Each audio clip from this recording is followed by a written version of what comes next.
गायत्री मंत्र को जाने। गायत्री मंत्र को सनातन धर्म के सबसे मूल्यवान मंत्र के रूप में माना जाता है।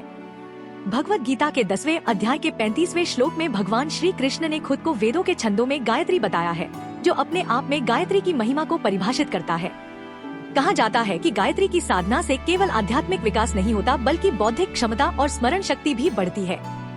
गायत्री के जप से व्यक्ति का तेज बढ़ता है और मानसिक चिंताओं से मुक्ति मिलती है। गायत्री मंत्र की रचना। गायत्री मंत्र की रचना का श्रेय विश्वामित्र को दिया जाता है, जो जन्म से क्षत्रिय थे किंतु बाद में राजपाट छोड़कर ऋषि बन गए थे। किंतु सत्य यह है कि उन्होंने किसी नए मंत्र की रचना नहीं करी थी, बल्कि यजुर्वेद के एक मंत्र और ऋग्वेद के एक छंद को जोड़कर एक नया मंत्र तैयार किया था। जिन वेदों से गायत्री मंत्र को बनाया गया, उन वेदों की रचना किसने करी है, यह किसी को नहीं पता। केवल यह पता है कि पहले 4 वेद न होके केवल एक ही वेद था। गणेश जी की सहायता से ऋषि वेद व्यास ने वेदों को 4 भागों में विभाजित किया, जिससे उनका अध्ययन थोड़ा आसान हो जाए। इसलिए यदि आप यह समझते थे कि गायत्री मंत्र की पूर्ण रचना का श्रेय विश्वामित्र को दिया जाना चाहिए, तो आप गलत हैं। यहाँ तक कि इस मंत्र का नाम गायत्री भी पहले से ही विद्यमान था, जिसके बारे में आपको आगे पता चलेगा। यदि आप सनातनी हैं और चाहते हैं कि गायत्री की महिमा और रहस्य को जानें, तो आगे का वीडियो अवश्य देखें और अपने परिवार को भी दिखाएं। गायत्री मंत्र की बनावट का रहस्य। गायत्री मंत्र यजुर्वेद के मंत्र भूर्भुवः स्वः और ऋग्वेद के एक छंद के मेल से बना है। ऋग्वेद के जिस छंद से यह मंत्र बना है, उसे गायत्री छंद कहा जाता है, जिसकी विशेषता यह होती है कि उसमें 8 अक्षरों के 3 चरण होते हैं, यानी कुल 24 अक्षर। ऋग्वेद के इसी गायत्री छंद में एक श्लोक सावित्री देवता को समर्पित है, जिसे विश्वामित्र ने गायत्री मंत्र की रचना में प्रयोग किया। सावित्री देवता को समर्पित होने के कारण ही कुछ विद्वान गायत्री मंत्र को सावित्री मंत्र भी मानते हैं। आइए अब इस मंत्र की बनावट को थोड़ा गहराई से समझते हैं। सभी मंत्रों की तरह गायत्री का प्रारंभ भी ओम ध्वनि से ही होता है। ओम अपने आप में पूर्ण है और इसे अनाहत नाद की ध्वनि भी कहा जाता है, अर्थात वो कंपन या ध्वनि जो सृष्टि की उत्पत्ति से पहले भी विद्यमान थी। गायत्री मंत्र में ओम के बाद आता है भूर्भुवः स्वः। इसमें गायत्री मंत्र की 3 व्याहृतियाँ हैं। ये 3 व्याहृतियाँ हैं भूर्भुवः स्वः। भूर पृथ्वीलोक, पार्थिव जगत और जागृत अवस्था का सूचक है। भुव अंतरिक्षलोक, प्राणात्मक जगत और स्वप्नावस्था का सूचक है। स्वर्गलोक, मनोमय जगत और सुषुप्ति अवस्था का सूचक है। इस प्रकार गायत्री मंत्र सभी 3 लोकों, तीनों जगत और तीनों अवस्थाओं में अपना प्रभाव रखता है। गायत्री मंत्र का वास्तविक मंत्र भूर्भुवः स्वः के बाद है, जो इस प्रकार है।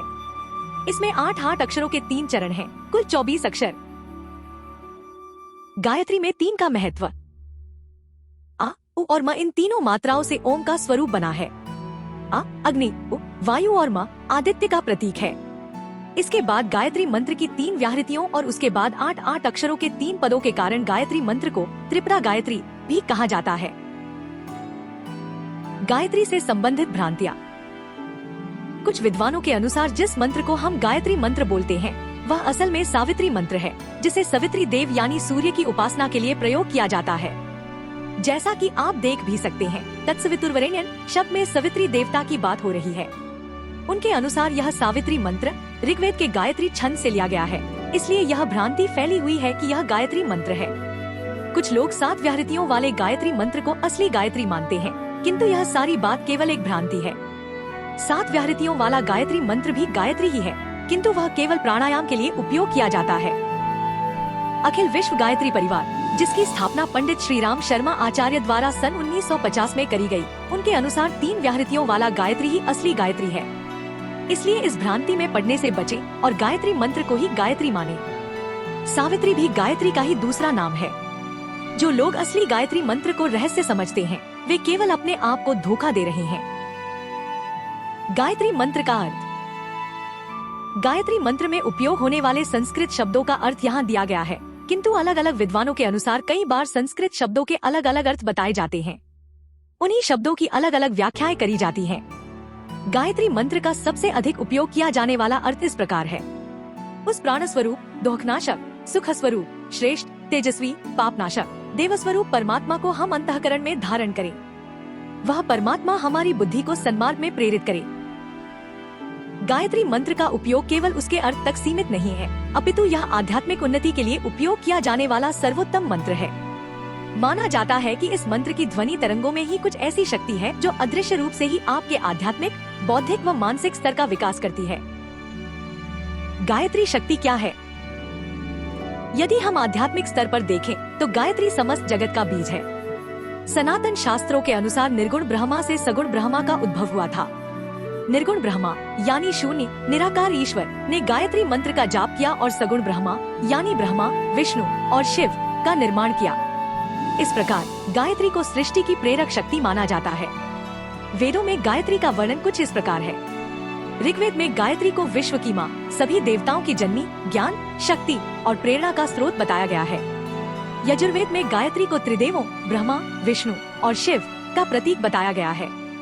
यजुर्वेद में ही गायत्री को आत्मा का प्रकाश और मोक्ष का द्वार बताया गया है।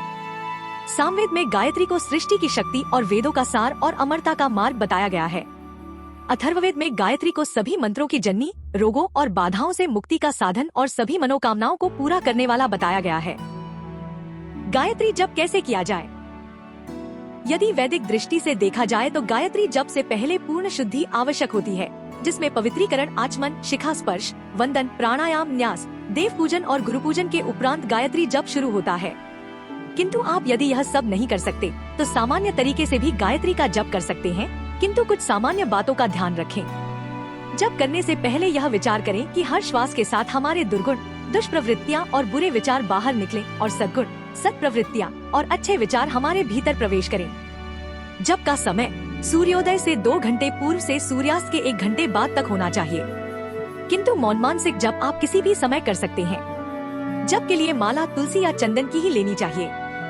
गायत्री मंत्र का जप न्यूनतम 3 माला अवश्य करें। जप हमेशा मंद स्वर में करें, केवल इतनी आवाज में जो केवल आपको ही सुनाई दे।